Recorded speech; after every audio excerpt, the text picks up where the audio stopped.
Have you seen Moneyball? You probably have, but if you haven't, this weekend is as good a time as any to do so. There's this moment in the movie when the room finally understands what is really being priced. The scouts think they are evaluating a player's aura and presence, but the spreadsheet is quietly ranking something else entirely. A bundle of oddly specific stats that actually move the scoreboard. Everyone in that room is still a professional baseball player, yet half of them have just discovered that the thing they thought they were being paid for is no longer the metric that matters. This week in the world of work feels like a Moneyball sequel that nobody greenlit. Only this time, the stat on the screen is how many humans do we really need if we lean fully into AI. Companies are quietly rewriting their scouting reports for jobs, agents are becoming part of the lineup, and a lot of perfectly competent players are discovering that the game they trained for is being scored differently. Hey guys, this is AI Replaced Me. I am Kobe Ofek, author of Keep Your Day Job, How to AI-Proof Your Career. Today is November 29th, 2025, and this is episode 29. Today, we are going to walk through a set of stories that all orbit the same uncomfortable phrase executives have started to say out loud. We are overstaffed because of AI. We will go inside HP's decision to cut thousands of roles over 3 years, while leaning hard into AI PCs. We will visit Baidu, where working on AI has become a literal shield while other teams get trimmed. We will look at a worker revolt inside Amazon, where employees are trying to unionize AI governance itself. Then we will zoom out into the data, from MIT's new iceberg index to a global survey suggesting that almost every large company already feels a kind of AI-induced overcapacity. Finally, we will end in the mall, where AI shopping concierges are quietly auditioning for the role of first point of contact in retail. And near the end, we will sprint through future-forward flashes, quick hits with sharp job market teeth. But let us start with the company that was supposed to be boring. On paper, HP sits on the opposite side of the spectrum from the hype machines. It sells laptops, printers, corporate workhorses. It is the kind of company you picture in a retirement fund, not on a TikTok reel, which is exactly why its announcement this week landed like a quiet siren. HP told the market it plans to cut between 4,000 and 6,000 jobs globally by fiscal 2028. The language was classic corporate: streamline operations, optimize cost structure, invest in growth. Hidden inside that familiar cadence was a line that matters for everyone listening to this podcast. The savings are tied explicitly to adopting AI to speed product development, improve customer support, and raise productivity with a target of around $1 billion in annual run rate savings over 3 years. They also slipped in another detail. More than 30% of HP's PC shipments already fall into the AI PC bucket, machines with on-device accelerators pitched as the future of everyday computing. In plain language, HP is telling shareholders, we are placing AI into the hands of our customers and into our internal workflows, and that lets us plan to serve the same demand with fewer humans. If you unspool that, you can almost see the task DNA chart on the wall. Think about internal operations and customer support. These are worlds full of ticket triage, log reading, document lookup, template replies, simple decision trees. Exactly the kind of work that large language models plus retrieval systems handle well enough that one skilled human can now supervise the load that used to require a small team. The phrase I keep coming back to from my book is human API. When your job revolves around translating between a user and a backend system, AI is now credible competition. The product development side is subtler and more interesting. HP is unlikely to shred its entire engineering org. It is much more plausible that it compresses the middle. Mid-level project coordinators and status wranglers look easier to replace with orchestrated AI tools. Architectural roles, engineers who are at home driving AI workflows, and product leaders who can turn loose ideas into prompt native pipelines become the new center of gravity. What makes this announcement feel like Moneyball is the time horizon? HP is not ripping off the bandage in one quarter. The cuts are stretched to 2028. That functions as a confidence interval. Management feels confident enough in AI productivity to promise Wall Street long-term savings. At the same time, they are clearly wary of betting the next 90 days on an instant risk-free restructuring. For workers, that buys time, but it also carries a clear message. When your value rests mainly on acting as a reliable human interface to a system that is becoming more automated, you have roughly 3 years to mutate your task DNA. The cross-industry echo is obvious. Any company with large support operations and standardized products can point at HP and tell investors, we will do something similar. Telecom customer service, consumer banking support, ISP help desks, enterprise IT service desks. The products are different, the story is the same. AI tools justify multi-year headcount reduction plans, dressed up as productivity and customer experience programs. And there is a second-order effect that will never show up in HP's own numbers. When HP shifts more support in-house and leans on AI to do it with fewer people, that pressure flows outward into the business process, outsourcing vendors that used to run overflow call centers or back-office processing in places like Manila and Krakow. Some of the real AI job impact arrives not as we fired the team, but as we did not renew the contract. So if you work in a role that sounds suspiciously like a human API, what do you do with this? The move is not panic and reskill into machine learning from scratch. The move is to pivot from interface to architect. Become the person who designs the workflow, who critiques the AI outputs, who owns the exceptions and the customer relationships. The title on your business card might still say customer success or product owner.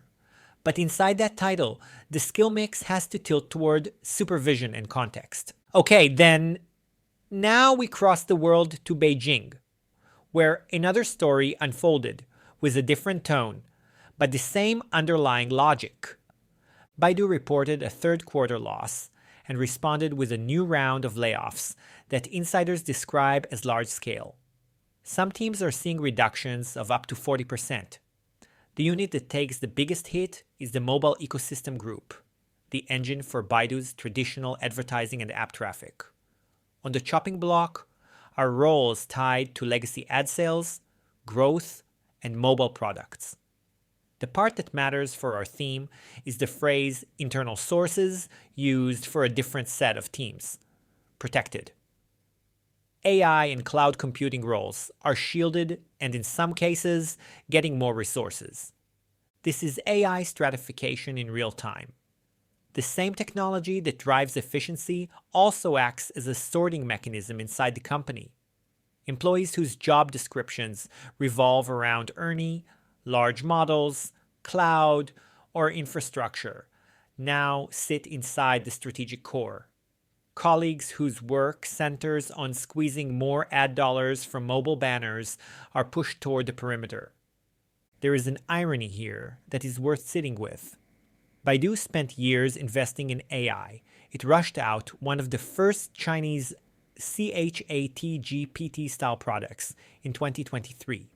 It talked loudly about becoming AI first. Yet by late 2025, models from competitors like Alibaba and upstart DeepSeek have captured more mindshare and usage. Baidu says that more than half of its mobile search result pages already include AI-generated content. But that content has not yet translated into enough revenue to sustain the non-AI parts of the business. So we get this strange tableau.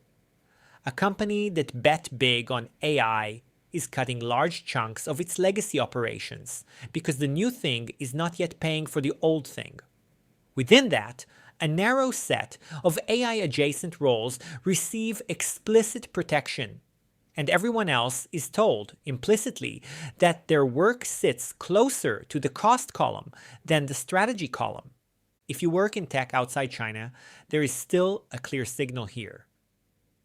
Working in AI has become a defensive position, not just a cool LinkedIn headline. The problem is that working in AI is interpreted very narrowly inside these firms. Most of the protected roles cluster around model engineering, infrastructure, and embedding AI into search or cloud services. Equally important, but less visible, are the translators who stand between those models and actual paying customers, the product managers who decide which features ship, the UX designers who make AI outputs legible, the sales engineers who can explain an AI capability to a nervous bank. Baidu's story highlights the first category. The second category decides whether the whole bet makes economic sense. That is also where a lot of interesting jobs quietly appear, especially for people who can sit inside a traditional business unit and be the person who knows where AI is useful, where it is not, and how to stitch it into existing workflows without blowing up trust. At the macro level, Baidu sits in a longer line of Chinese tech layoffs at Alibaba and Tencent since 2022. Those earlier cuts were driven by regulation and macro conditions. This time, AI stands at the center. It justifies resource shifts and also provides the narrative used to keep investors patient. AI becomes scapegoat and savior in the same sentence. For Western companies that love to sprinkle AI into investor decks, Baidu offers a quiet warning. Launching a model ahead of competitors does not guarantee headcount safety. Adoption still has to happen. Customers still have to change behavior. A company that restructures staff today on the assumption of tomorrow's AI efficiency can discover several quarters later that the efficiency gains remain theoretical, while the human capacity has already walked out the door. Meanwhile, in Seattle, a different kind of AI story surfaced from the other side of the org chart.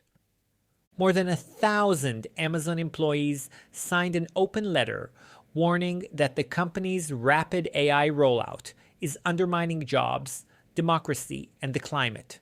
The letter criticizes internal and customer-facing AI projects for making products more addictive, eroding worker roles, and driving up energy use, all without adequate transparency or governance.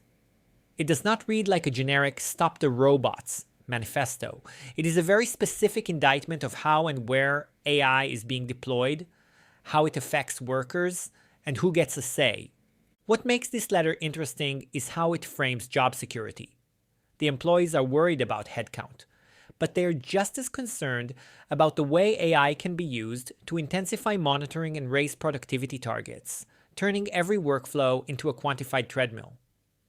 Some corporate staff talk about do more with less, becoming do more with less, and also debug the tools we just gave you. The old workload stays. A new layer of model supervision appears on top. When something goes wrong, the human who clicked approve becomes the moral crumple zone for the agent's mistake. The letter also attempts a new kind of power move inside a tech giant. Effectively, it is a bid to unionize AI governance. Employees want formal structures to oversee AI deployments that affect working conditions, content policies, and climate impact.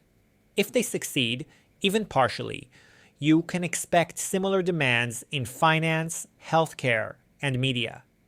The argument is disarmingly simple. As soon as AI touches my job, I expect a seat at the table where we decide how. For Amazon as an institution, this creates tension. The same company that sells AI tools to clients as productivity boosters is being told by its own employees that those tools may be corrosive inside the house. For regulators, it is a gift. When workers say your recommendation engine is undermining democracy, they reframe content issues as workplace issues too. From our perspective, This story matters because it signals a shift in who tells the AI and job story. For most of the last 2 years, the narrative has been management-led. Leaders announce restructurings, talk about AI acceleration, frame cuts as strategic. The Amazon letter shows that employees now see AI as the lever that will be pulled on them, and they are starting to negotiate early.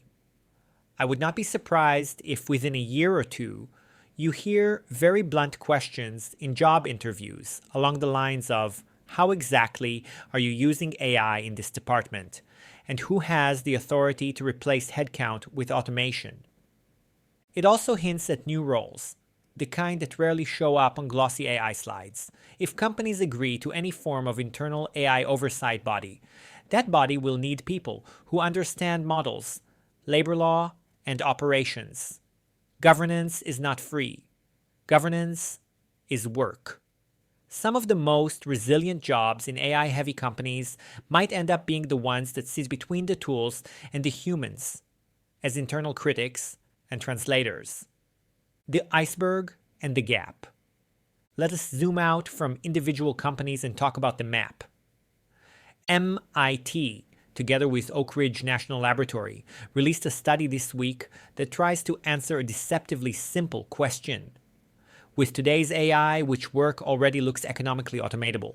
Not in theory, not assuming free compute and perfect models, but at current accuracy and cost.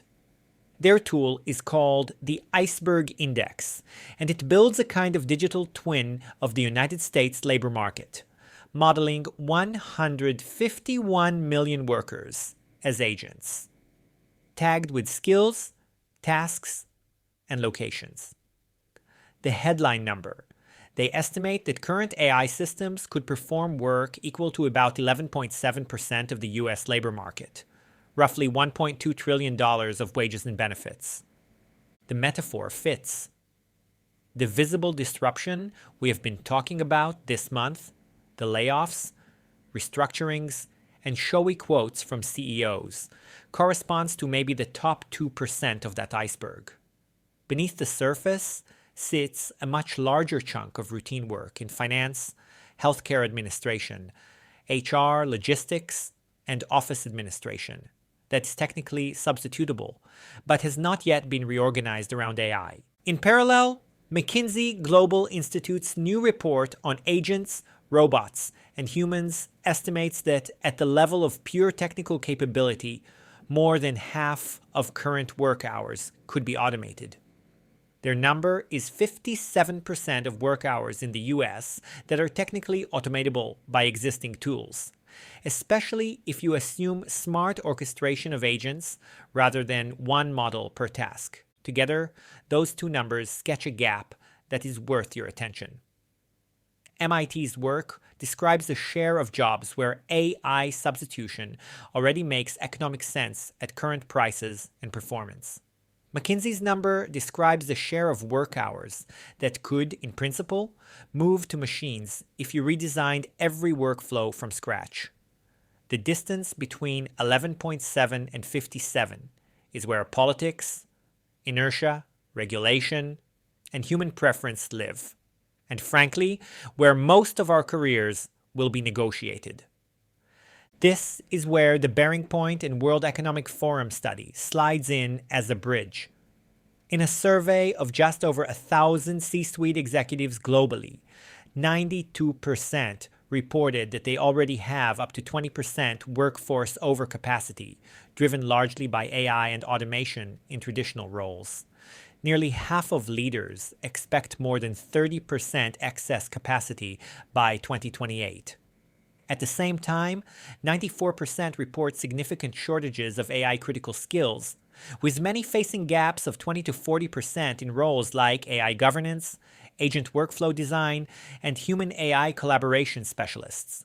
So on one axis, models already replace a meaningful chunk of work at current prices.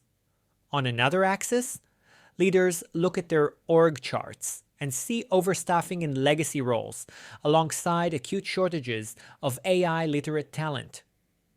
Layered on top of that, policymakers are finally starting to wake up. In the United States, labor officials are talking about agility in the age of AI, sketching plans for an AI workforce hub and pilots to track AI labor impacts and speed up retraining. For our purposes, I think of this as three layers of reality. The technical layer says that a large share of tasks can move to automation when organizations want that. The economic layer says that a smaller, but still large, share of jobs already makes sense to automate because the math works. The managerial layer says that many leaders believe they can do the same work with 10 to 20% fewer people as they roll out AI, and a non-trivial subset expects 30% cuts in effective capacity in the next few years. The space between those layers is where negotiation becomes possible. Overcapacity can become a layoff opportunity, a 4-day work week opportunity, or a reskilling opportunity. The crucial question is who makes that call. Without explicit choices and explicit agreements, the default remains simple. The savings flow straight to margins. TechRadar's coverage of the Bearing Point survey highlighted one detail that stuck with me. Around half of global executives say their organizations already sit somewhere between 10 and 19% over capacity as a direct result of early AI deployments. All of the companies surveyed expect to be at least 10% overstaffed within 3 years if they continue to implement AI, and nearly half expect to sit somewhere between 30 and 50% over capacity if they really push it. If you translate that out of consultant speak, a lot of leaders look at their org charts and feel that 1 or 2 people out of every 10 could disappear over time once the tools are properly wired in. They do not always know exactly which 10%, which is why you see hiring freezes, attrition games, and cautious multi-year plans like HP's. But the sentiment is clearly there. Some leaders in that survey also talk eagerly about AI as the path to a 4-day work week. It sounds great. People imagine freed up capacity turning into humane schedules and more creative time. Corporate history points in a more cynical direction. Left on autopilot, we can do the same work with fewer people tends to morph into we plan to do the same work with fewer people. A productivity dividend without a governance plan lands directly on the headcount line. The risk is especially acute for younger workers. Adjusting headcount by slowing or freezing hiring at the bottom is cheaper, quieter, and far less dramatic than a series of mass senior layoffs. That matches what we are starting to see in other datasets. Entry-level roles, internships, junior analyst positions quietly failing to appear. A stretched mid-level worker with an AI assistant handles the output that used to justify a junior hire. For workers, the question to bring to leadership shifts away from will AI take jobs? That question already has an answer. A better question sounds more like, when this tool saves us 20% of time, what is our policy for what happens to that 20%?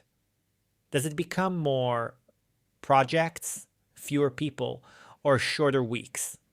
At team level, you can even write that down as a social contract. It will not bind the stock market, but it can change the default in your immediate world.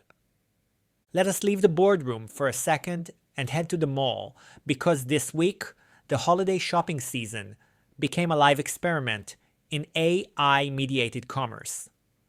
OpenAI rolled out a new shopping research feature in ChatGPT that lets you feed in your preferences, past purchases, screenshots, and wish list, and get back curated buying guides. Google's Gemini added more conversational shopping features, folding AI-driven product exploration into its massive search traffic.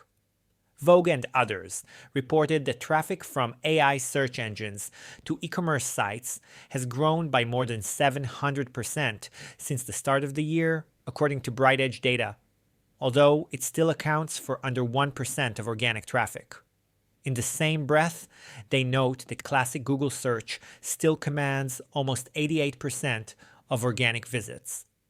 Those percentages make it tempting to shrug. Under 1% sounds tiny. The growth rate is wild though, and the direction of travel is clear. Early adopters are already talking about AIO instead of SEO, AI optimization instead of search engine optimization. They are rewriting product descriptions, FAQ pages, and image sets to be legible to models that generate answers instead of to bots that rank links. On the job side, there are two layers to this story. The first sits on the shop floor. A lot of retail workers, personal shoppers, and in-store product experts have built careers as human interfaces between confused customers and complex product spaces.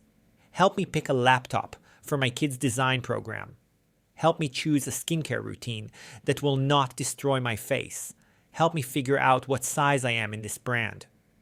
As consumers shift more of those journeys into model conversations, a chunk of that advisory work migrates from the shop floor to a data center.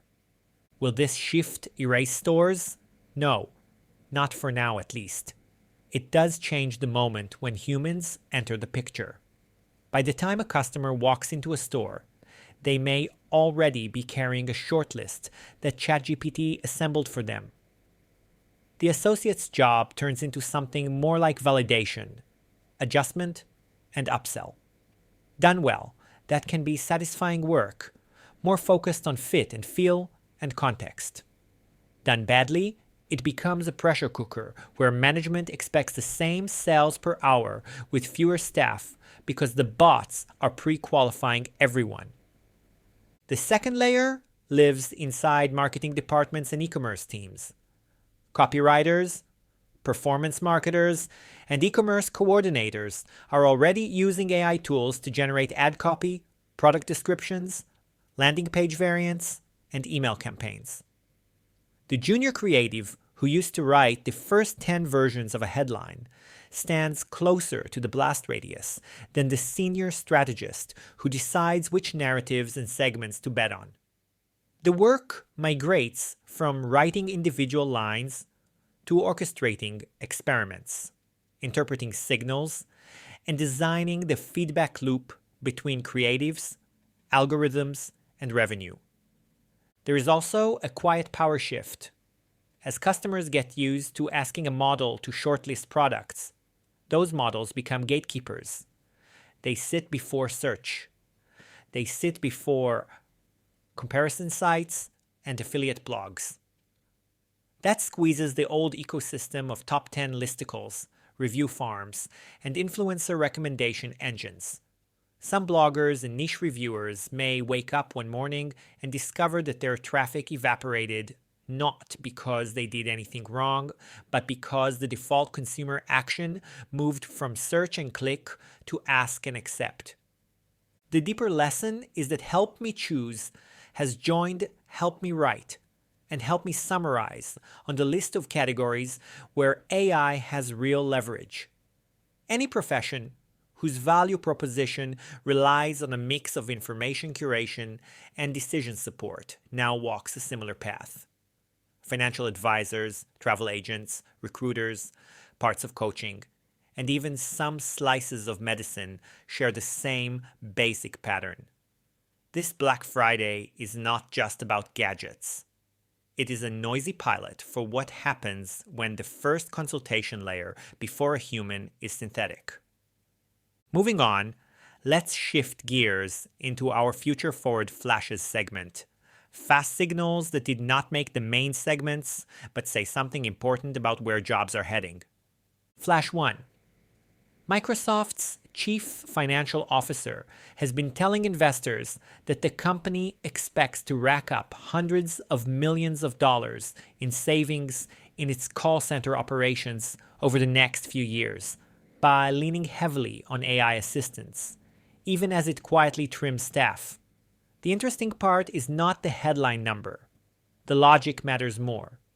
The tools are doing first-line support, triaging calls, and drafting responses. Humans are being moved up the stack to handle exceptions. Fewer humans do that supervising work, but the ones who remain carry more responsibility. If you work in support anywhere, assume that your real job is becoming supervise the swarm of helpers. And then ask yourself how you prove that supervision has value in metrics that leadership respects. Flash 2. The owner of Indeed and Glassdoor, Recruit Holdings, has been restructuring its HR portfolios throughout the year, including cuts that affect around 1,300 employees, while investing aggressively in AI-powered matching and screening tools. Job platforms that once depended on armies of sales reps and manual account managers are increasingly run as AI-heavy marketplaces. Workers face a double shift. Entry-level HR and recruiting roles shrink, and at the same time, the platforms that used to feel neutral turn into active participants in automation, encoding their own ideas of which skills matter. CVS that speak the machine's language move to the front of the line. Flash 3. In the entertainment world, the union that represents video game voice actors and performers pushed hard this year for guardrails on AI in its interactive media agreement. The headlines centered on likeness protections and consent for synthetic voice. The Quieter Job story points at apprenticeships. One classic on-ramp into creative careers, modestly paid game work, is now partly automated. AI-generated temp voices, testing reads, and background chatter already exist. The union fight attempts to reserve room for humans in the high-value performances and to ensure that synthetic assets do not quietly replace whole tiers of junior work with no compensation. Anyone who cares about apprenticeships in creative fields should track where unions draw lines around training data and reuse. Flash 4. On the collective side, big labor is waking up to AI as a structural issue, not just a talking point. The AFL-CIO's workers. First initiative on AI is pushing for negotiated AI agreements that cover transparency, training, and job transitions, while communications workers are running town halls that treat AI as a bargaining topic alongside wages and benefits. It is still early, the details are messy, but the direction is clear. AI clauses are going to become a normal part of labor contracts. That reality creates work for people who can read both a model card and a contract and explain the implications to members. So where does that all leave us? When I circle back to that Moneyball room, I keep thinking about one character who rarely gets screen time. Not the star hitter, not the general manager, not the swaggering scout. The person I am interested in is the player who discovers that their traditional stat has fallen out of fashion, but who finds a way to stay in the league by learning what the new metrics reward. This week's stories, all in their different ways, revolve around repricing. HP is repricing internal operations and customer support now that AI tools can be trusted with first drafts and routing. Baidu is repricing whole business units and placing working on AI roles in the strategic core while pushing mobile ad inventory work to the edge. Amazon workers are trying to reprice governance itself, insisting that there is value in having a human say in how AI is deployed, not just in running the models faster. MIT and McKinsey are repricing tasks at scale, showing us where the curves bend. Bearing Point's survey is a window into how executives privately price their own staff. The uncomfortable through line is that consistency and availability are becoming cheaper, because machine systems handle those qualities extremely well. What holds its price and sometimes gains a premium is the ability to design workflows, to critique model outputs, to steward customer relationships, to integrate messy offline realities with neat digital abstractions. That is why I keep banging on about TaskDNA. If you have not already done it, this is a good week to sit down and map your own. Break your job into the strands you actually perform. Generate, route, reconcile, decide, relate. Identify the strands that feel closest to the HP support scripts and the Baidu legacy growth hacks. Mark the strands that look more like Amazon's governance fight and the iceberg's supervision tasks. The other through line is that none of this is automatic. Overcapacity does not arrive with a single, predetermined outcome. It arrives as potential energy. Executives can choose to turn AI gains into headcount cuts. They can also choose to turn them into shorter weeks, deeper training, and internal mobility. I am not naive about where most firms land by default, but defaults are not laws of physics. They are habits. At the level of teams, you can negotiate different habits. You can propose that for a quarter. You bank AI savings as slack for training and process fixes rather than immediate cuts. And you can measure the results. If I could give you one concrete move for this week, it would be this. Pick one process you touch that is likely to be automated. Document it in unhealthy detail. Every click, every context handoff, every edge case that makes you sigh. Then design the version where an agent does 70% of it and you do the rest. Spell out where you want the handoffs, what data you need to supervise, what metric tells you the system is working, and what triggers a human review. Show that map to your manager. Frame it as, here is how we avoid chaos when the tools arrive. People who can do that kind of choreography will be the ones the models end up working for, rather than the other way around. We began with a baseball story. In that movie, the players who endured were not necessarily the flashiest. They were the ones who understood what was really being valued and adjusted without losing their sense of craft. The same holds here. You do not have to become a machine learning researcher. You do have to become the sort of professional who can say with a straight face, here is where the agent drives, here is where a human decides, and here is how we measure the difference. This was AI Replaced Me, episode 29. I am Kobe Ofek. If you want a deeper framework for staying priced in while all of this repricing happens around you, I wrote a book called Keep Your Day Job.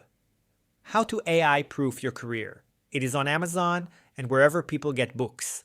In it, I talk through TaskDNA, supervision premiums, and a few other tools that can turn this weekly anxiety into a plan you can actually act on. Thank you for spending this slice of your week with me, for caring enough about the future of work to look past the headline numbers and into the wiring underneath. The models will keep getting cheaper. Your judgment does not have to. See you next time.